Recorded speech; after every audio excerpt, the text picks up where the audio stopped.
Ladies and gentlemen, welcome to a special edition of the Money Mondays podcast, where normally I'm inside of an RV motorhome traveling around the country making these podcasts for the last 2.5 years. However, I'm in New Jersey. I'm at Sean Callagy's humongous office. I think we got like 20,000 square feet of employees here working away on multiple of his companies. And so we want to make this special episode for you guys right here live. By the way, the episodes come out every Monday at 9 a.m. We're literally filming right now at 7 a.m. to put this out right away for your listening pleasure. As you guys know, these podcasts are under 45 minutes because the average commute to work is 45 minutes. The average workout is 45 minutes. So this episode will be around 35 to 38 minutes for your listening pleasure. Without further ado, Sean Callagy, you're one of our rare multi-episode guests. If you could, still, for our new listeners, give us the quick 2-minute bio so we get straight to the money. Yeah, so I'm on the verge of becoming the first blind, self-funded unicorn founder in history. I am blind, unicorn $1 billion valuation, not on IP, on EBITDA. It's an honor and privilege. I was on my way to going blind and being broke. When I graduated from law school, I had hoped to play professional baseball. None of that worked out. I've had the privilege of, Dan, as you know, of being in a bunch of different sectors. I've spoken on Tony Robbins' stage 19 times. I've had the highest speaking scores at Disney, Salesforce, T-Mobile, some incredible companies. And brother, I learn from you every day, and we're impacting the world in the space of causing human beings to raise their money, time, and magic. So like, hey, what do? I cause people to see what they don't see about raising their financial abundance, time, freedom, duplication, scaling, now accelerated in unprecedented ways in the world in AI. We call it ActEye, and we're head of the biggest companies in the United States government in this space. So that's a little bit about us, Dan. Okay, there's lots to unpack there, obviously. So inside of this huge building here in New Jersey, why New Jersey? Are you from here? What's the story behind why are we here?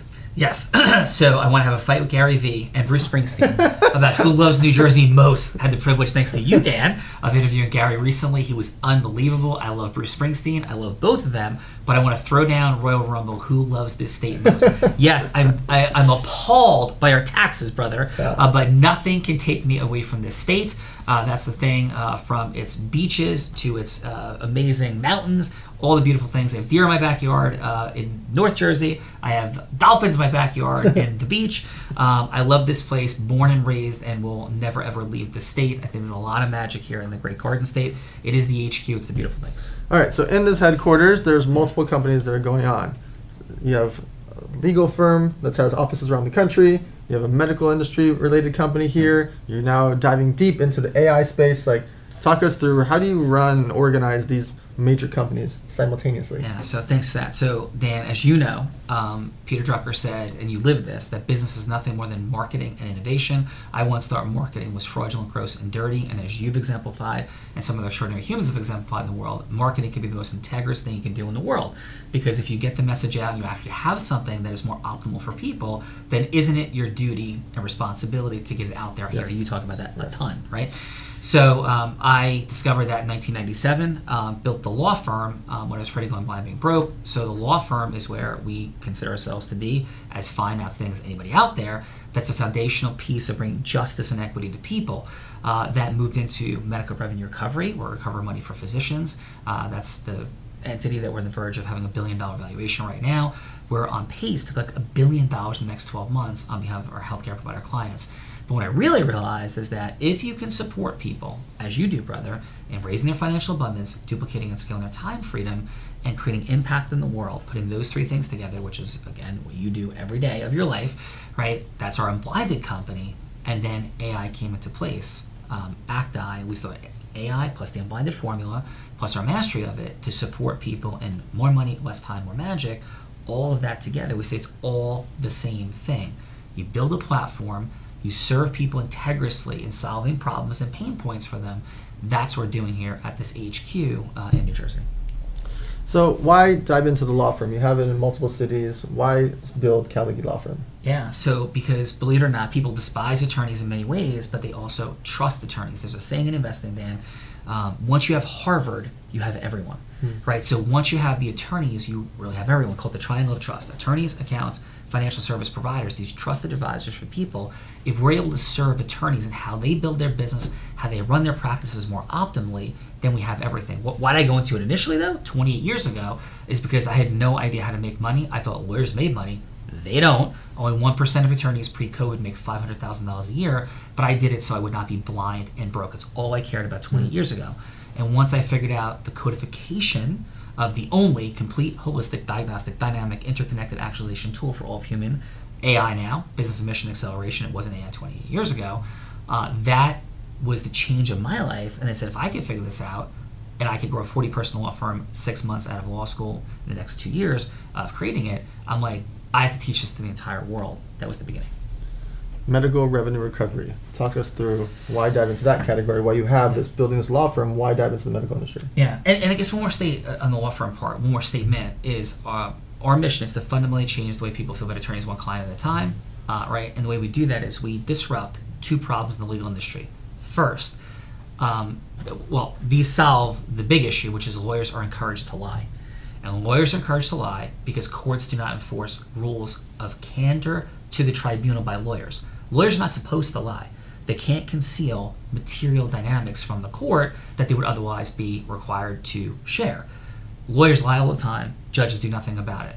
Giant problem. Second, perjury. Witnesses lie all the time. Courts do nothing about it. Barry Bonds will go to prison for perjury. Bill Clinton will be impeached. But every single other person goes out and lies all the time, right? We've all had these experiences, entrepreneurs out there, with injustice in the courtroom. I'm a stand for revamping that. And what I want you to know is there's no such thing as he said, she said, or he said, or she said, she said. If people are lying and you have the appropriate mastery, we can win. And now with ActEye, we crush that. So that's why the law. The medical revenue recovery part, it's the same dynamic. Insurance companies steal money from doctors. That's just what happens. Do doctors occasionally steal money from patients and overtreat people? Of course they do. There's fraud in every angle. But 20 years ago, I discovered this massive epidemic, and I mastered this and created the largest practice of its type, recovering money for doctors in the state of New Jersey, big time in New York as well. And then a national law was passed about 3 years ago, which allows us now to operate in all 50 states in the United States. And there's $500 billion per year that doctors are being underpaid.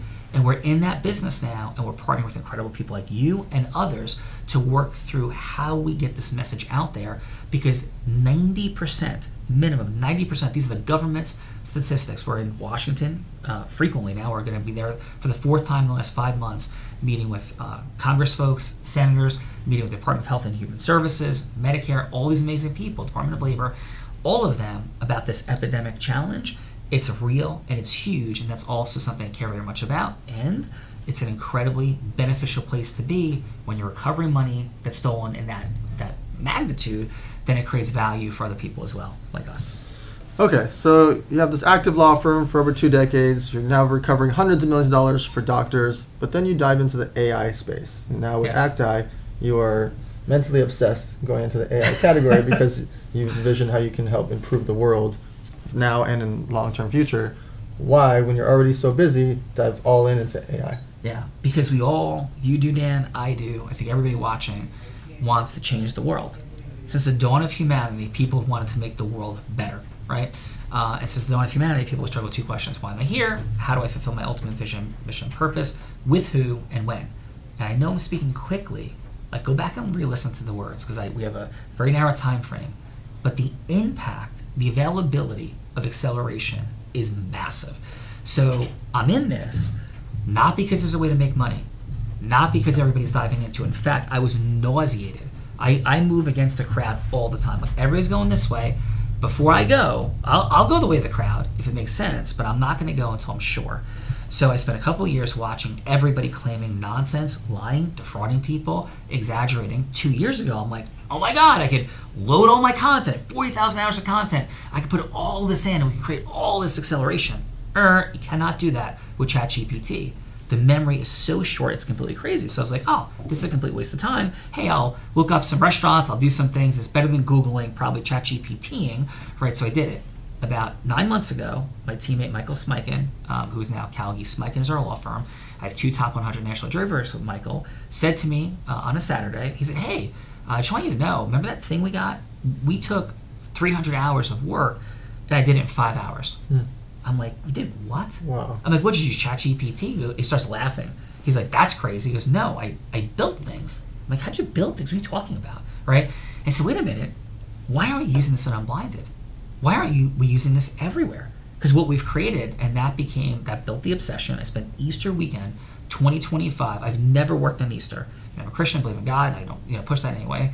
But I spent Easter Sunday working the entire day, remotely with everybody. I'm like, this is the craziest thing I've ever seen in my life. And from that minute to today, and I have very specific things I can say about it, but from that minute to today, I realized this is the way we could actually change the world for the better, create massive value, and compete with the biggest technology companies in the world to do it differently. Not to gather people to market to them, but to gather people to serve them in the ways that they need, not to create addiction to things they don't need that can hurt them. Yeah, there's that. Medical company, law firm, AI, and then just a few weeks ago, you had over 1,000 people here for an event with Gary Vee, the founder of Marvel Studios, former chairman of Disney and CEO of TikTok, and Charlie Sheen and the Karate Kid. Like, you just had Sugar Ray Leonard. Like, the lineup is ridiculous. Thanks to you. Thanks to this guy. Yeah. But how? Like, how are you running these things? You have a law firm, a medical company, now an AI company to change the world, and then throwing these. Listen, I throw a lot of events. It is very, very time consuming to fill up a room with people, especially 1,000 people here in New Jersey. And we did it in 30 days. we 35 days, I think, is how long 35 days before we said let's go. Yeah. So is it all delegation? Do you have like a CEO or quarterback for each thing? How often are you working on these things? Like, walk us through real life. Like, how does Sean Callagy run a day? Yeah. So thank you very much. And I like to pre-frame that answer by saying this. I don't think that anybody should try to do what I'm about to say, because I don't think that's what most people would want to do, nor what you do, Dan, sure. Right? So, what I'd love to share is what I did before and after really quickly. So I got to a point of being a business owner, not operator. Michael Gerber's The E-Myth, I love it. And I was not an owner, I was not an operator, and I became an owner. And that's how I ran my law firm for a long time. For a long period of time, I would work 5 hours a month, sometimes 5 hours a week. On my 2 top jury verdicts, I worked much more intensely, but that was by choice. I was free. I walk my kids to school every day. I have 3 children that are older. I have a 4-year-old daughter. But my 3 older children, including my son who's joined our mission, he's an attorney, graduated top of his class, I was present for everything. Walked them every day to school, went to every practice, went to every private lesson, did all these things. 1,000 games they played in, I missed 9.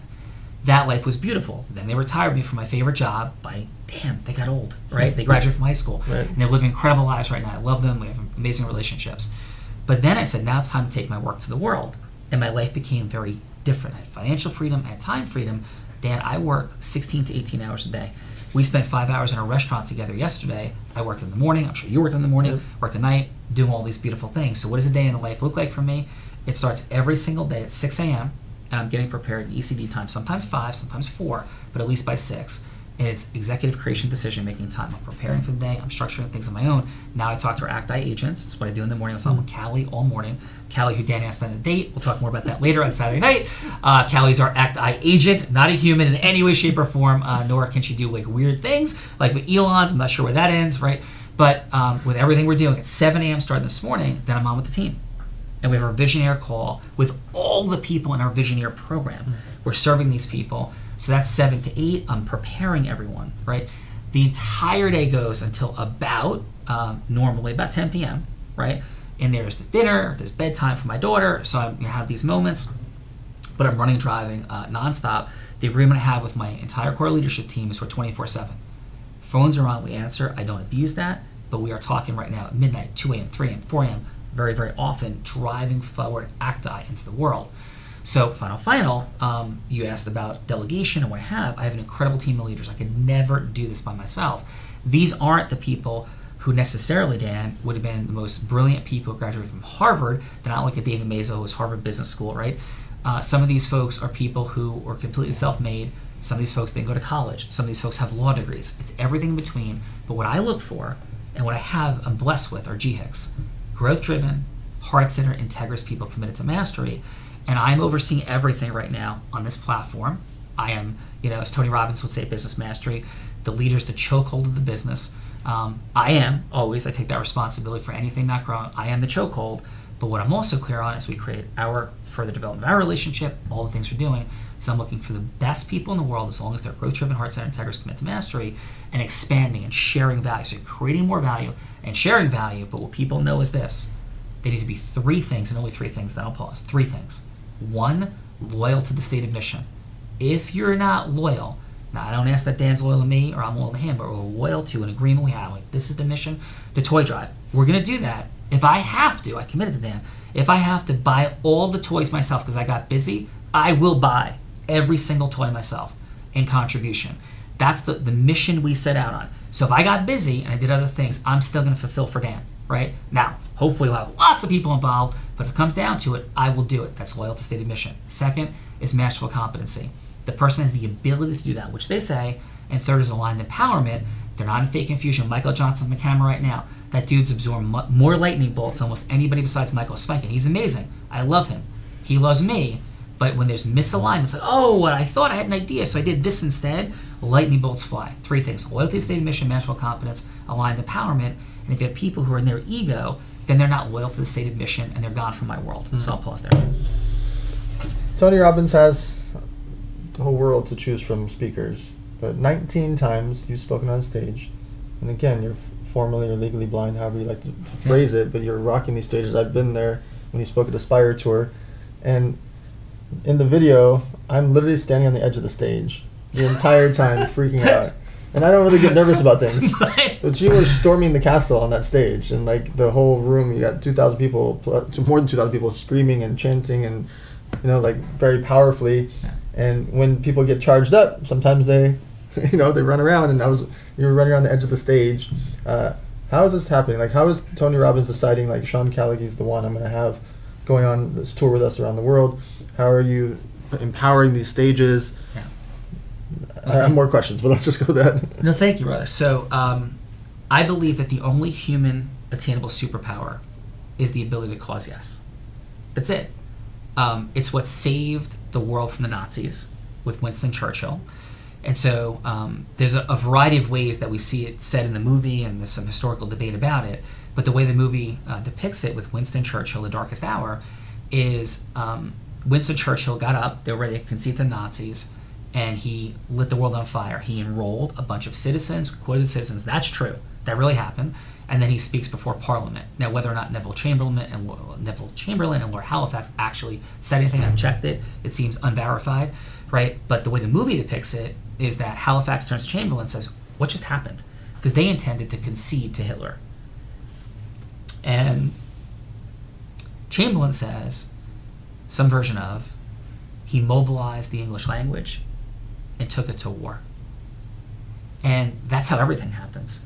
And that could be done in the darkness of Adolf Hitler or the light of Winston Churchill and freedom and democracy. So I realized that 28 years ago, that influence is the only human attainable superpower, individually and in group dynamics, and with integrity. We have a definition for that. We'll talk about that some other time. But the bottom line is, why did Tony Robbins put me on that stage? Because I believe with great humility that I haven't got it. Well, I earned it. I proved it because I broke records. And I deliver value. And I didn't ask Tony, I have a great story, I'm a blind guy. No. I said, how do I create value? And the value I was creating was, first I bought a $100 bill for $100,000, I won't go into that one, and it lit up the room. So caused something for his charity. Everybody went crazy in this moment of competition. And then second, they offered me the ability to sell platinum partnership from stage. The first time I did it, I did very well. I was afraid, Dan, to show anybody up. I was afraid to reveal myself as my skill sets, that I take up too much space. But they invited me back. The second time, somebody told me was that your best? I said no. And they knew me well. And they said, do your best. You owe it to Tony and the people in the room. I lit the room on fire. I had the people going completely nuts. I broke every record on that stage because I've studied how to do this for my entire life. And that's a part of our work on Blind. It's a part of our work with ActEye, but that's why Tony would say that. And I'm going to tell you one final thing, my brother. And it intimidates people. When I get on a stage, one of the most challenging parts about it is people worrying about having me back because they don't want to lose their people. And in integrity, I'm not taking anybody's people, right? I just want to be clear. And we had a beautiful dynamic with Aspire, beautiful dynamic I have with Tony. Tony Robbins has said, nobody leaves with my heart and integrity than Sean Callagy. If you don't know his up to, you need to. Thanks to you, I've been seeing it with Mastermind with Tony. I prefer it to other things I was doing with Tony before. It's unbelievable. I'm so grateful to you, but for everybody out there, it is the only attainable superpower. That's why people put me on their stage. And with you, we're going to make clear agreements with everyone about what to do about it so nobody gets scared when that superpower shows up. So the toy drive, last year You'd already donated to the toy drive, and then I came to your 700-person gala here in New Jersey, and it was like 13 degrees, which is not enough degrees for me. I live in California. So there's only 13 degrees, and it's snowing outside. And I pull up, and there's 3 U-Hauls of toys with you standing outside when you're supposed to be inside running in the 700-person event. That's yours. It's your event. Why are you outside waiting for me? Why did you bring more toys when you already donated? Just talk me through the behind the scenes in your mind. Sure. So my grandmother Nani and my grandfather Pop taught me when you're going to show up at somebody's place, you bring something. And they didn't have much at all. My grandfather didn't go to high school. My grandmother Nani did not graduate from high school. My mom pushed a hot dog cart in Jersey City when I was a kid. Not my mom nor my dad went to college, right? So I didn't have much. We lived in a small apartment. I lived in I was, as a baby, was in a 6-foot by 8-foot apartment. My parents got divorced when I was 1. My life, though, by the way, was filled with massive abundance of love, of guidance, not of money, right? So I'm not like poor me. My childhood was unbelievable blessing, even though they knew I was going blind, they didn't have money, right? So why did I do that? I did it because for me to fill those 3 U-Hauls with toys, right, was about the same as some people in America buying a pizza for people. So it was my way of saying, thank you, I see you, brother, because you are a person of massive influence, and I believe in sustainable giving. So if you're listening, you go, oh, so you only do things for causes when something good can happen for you? Well, almost. When good can happen for the mission I'm loyal to. This brother has the ability to do that because of those U-Haul. All those kids had an amazing, so it's a great cause. Yeah. I will only give to great causes. I will only give to causes where I believe in efficiency, but there's a third criteria that I call out in sustainable giving. And I've raised massive money for charity. Sure. But if you're in love with your charity and you're not going to serve the people that you want to do things with something more than, hey, give to my charity because it's a great cause. I mean, what are you going to do? Give to deaf kids or blind kids? Sex trafficked kids or, getting blind people employed? We're going to have a heroic unique identity off or brand off of which charity is better. These are incredible causes, all of them. You have to cause things for people. I knew what could happen if we did more together. I knew who you were. You didn't know who I was yet. So I was there with a pizza with 3 U-Haul trucks. I'm there this year with a bigger pizza, breaking the record. But the truth is, I was there, and I'm there for people. I talk to Uber drivers. I talk to people in bathrooms. They're handing you towels. I have people be seen always in my presence. That's something fully committed to. But I also knew there's magic to be created in the world. And I want to apologize to you because today when you came here, right, you're in New Jersey. We've offered cars. We have cars for different things. You have your own car that you have. I wasn't here to greet you walking in the building. And I was embarrassed because where I was raised, when you have guests, you go out of your way. And I do that with our certification partners, the people in our programs. I'm here to serve. So why did I do it? 1, to serve. 2, was my version of having a pizza ready for you or a chocolate cake, something that meant something to somebody of your magnitude and impact, and also represented that I see you, brother. I see that you're at my Christmas and holiday party when you, Dan Fleyshman, could be anywhere with anyone on earth on that day or on the holidays. I am massively grateful. I understand who is sitting in this room. I understand the blessing and privilege of being on your podcast for a second time. I understand that you have choices that most humans could never dream of. And my family taught me how to respect that, how to honor that, and see you. And that's why I did it. And for all the kids. But I could have done it for blind kids or deaf kids, but that's why I did. You mentioned certification partners a few times. What are you referring to? What is that? Sure. So it's our highest level program. It's full. No joke, no seats, it's full. These are people who've invested 6 figures to be a part of the program that we consult, we train, we coach, we call it actualizing, and we create businesses with. And these are remarkable human beings in the world, and there's not one of these people, Dan, that at this point I don't love. Well, I love and respect everybody, but I don't like. I like them all. I love everybody. I respect everybody. I'll drop lightning bolts. I'll fight people. I'll mother F people when necessary to bring justice and equity to the world. I'll do, my job as Leonidas when I have to, or Batman, right? But these are human beings I like, I appreciate, I trust, I respect to go forward in the world with. They have trusted us, and we have an unbelievable relationship. And then the leaders in our Visioneer program, which is taking ActEye to the world, these are lawyers, accountants, financial service providers. These are trainers, coaches, speakers, authors. These are remarkable people in technology space, everything. But they're the closest people to us in our programs in the world, and they're human beings I plan to change the world with. So 2026 and beyond, you're going to be going on a hiring spree because the Yes, AI company, medical revenue recovery, et cetera, these are all very scaling businesses. Why should someone work for the Callagy world? Yes. 3 reasons you should ever consider to be anywhere. If people can help you, 1, grow personally, 2, grow professionally, and 3, grow financially, better than any other opportunity. With our work in ActEye, the platform building, unblinded, there's no greater opportunity for people to grow personally, grow professionally, and grow financially than working with us. We will be loyal to an agreed upon stated mission. We will help people who are masterfully competent with our masterful competence of running, building, growing, scaling.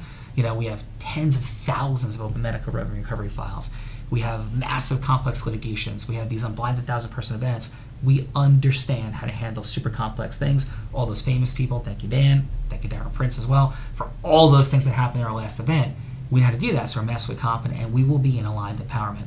I can tell you who does not like working for us: people that are significance-driven, ego-driven, people that are certainty-driven, but people who are growth-driven, heart-centered, integrous, committed to mastery. It is the greatest personal, professional, financial growth opportunity anybody can ever be had. If you want to be safe, secure, know what you're doing every day, I'm serious, go be a police officer. I think it is one of the great, most honorable things you could do. Yep. I think it is one of the greatest positions for certainty-driven. It's very risky for your health and safety, but you know what your job is every day. You're going to dynamically go fight crime. It's beautiful. A lot of folks, though, don't like to be in the world with me if you're not prepared for dynamism. We will change, pivot on a dime to move forward the mission in every way as we are loyal to it. So typically on the podcast, I cover 3 core topics. I'm just going to ask you one rapid-fire question for each of the 3, since normally I just do that as the whole episode like last time. It's how to make money, how to invest money, how to give away to charity. Yes. On the how to make money side, why do you think people hold back from ever going above the 40 grand, the 50 grand, the 60 grand, et cetera, a year job? What holds them back from taking the next step? Yeah, because they don't know how to. So I think that's, like Tony Robbins talks about the tyranny of how. I agree with him. So people don't get started, but people literally, once they start, they don't know how to. Exponentially grow your sales meetings of the highest quality by talking to people you don't know.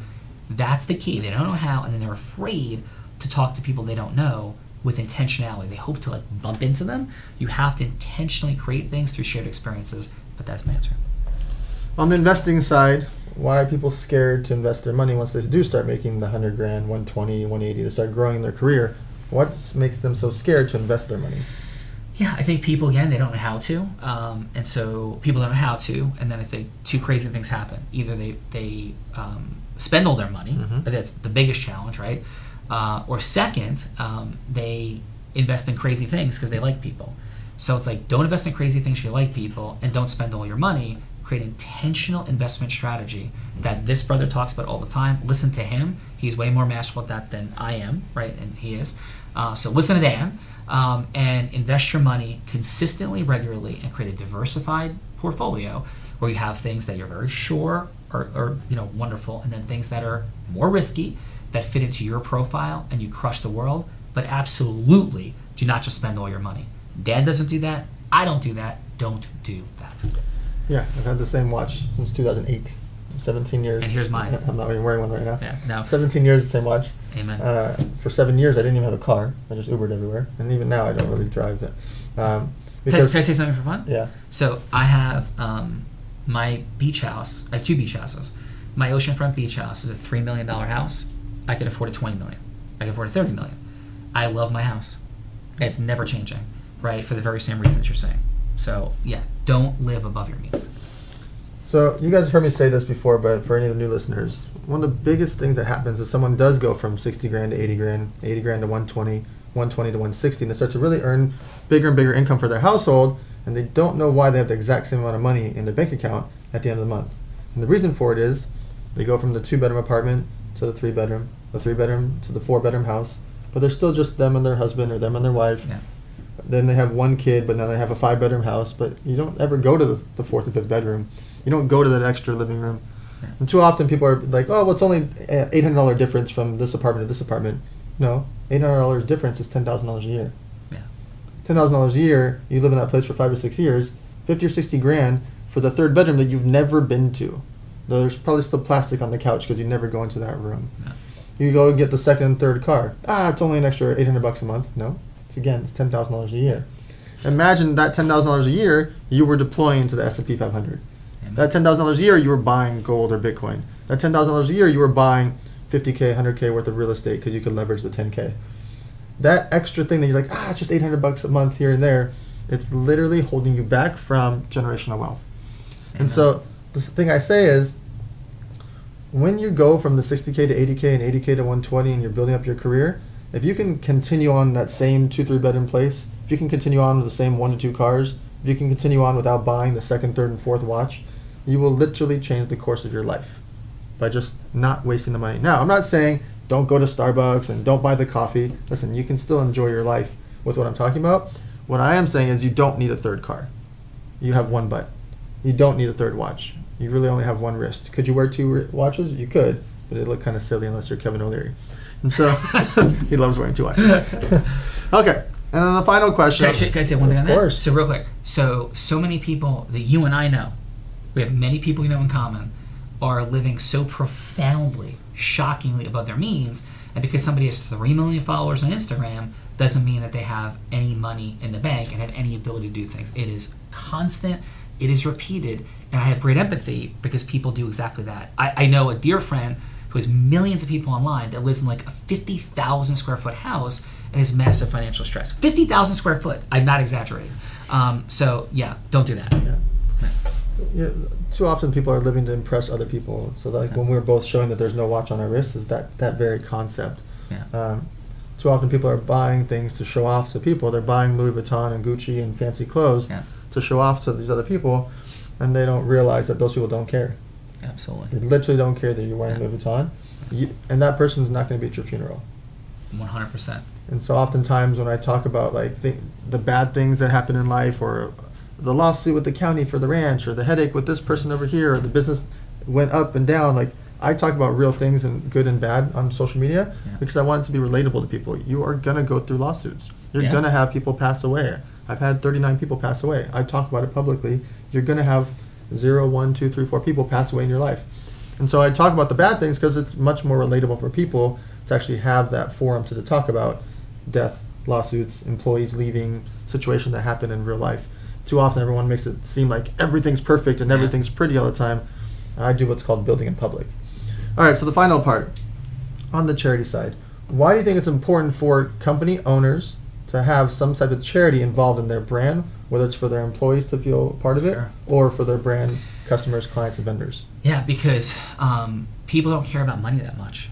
Like once people get to a point that they have the money that they think is appropriate for them, whether they're living in Haight-Ashbury in San Francisco with their pet dog and they're begging for money every day or panhandling, or they're a billionaire with a 300-foot yacht in the Monaco Yacht Club, right? People just don't care about money that much. Eventually they get to a point where they're satisfied and they want purpose and fulfillment. So let's just start there from the beginning and realize that for every one of us, we could live at a higher vibrational level or lower, and we're going to live higher vibrationally if we're doing something for something larger than ourselves. So if your team is hoping to grow personally, when I say personally, professionally, financially, and they're connected to a charitable element and dynamic, bingo, there you go. So people want to stay. If you only help people grow financially, they'll never stay with you. If you only help people grow professionally and financially, never stay with you.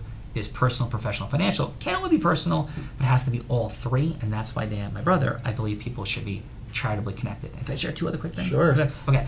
So just on this point that you were mentioning a moment ago, I am so clear and present to the fact that people suffer and people want to impress people. The greatest way that you can impress people is by doing more good in the world and just loving people. Like that is the greatest thing you can possibly do. It isn't by where you live. It isn't by what you have. The person I bid for the $100 bill against is a wonderful person. They made tons of money and they were all dressed out in Louis Vuitton. I didn't have like garbage on. I had a spider kind of ski outfit that maybe cost like $800. This person was probably wearing $25,000 of clothes, right? But don't believe that that's the person who has more impact, more financial ability. Just don't believe that. It's not Instagram followers.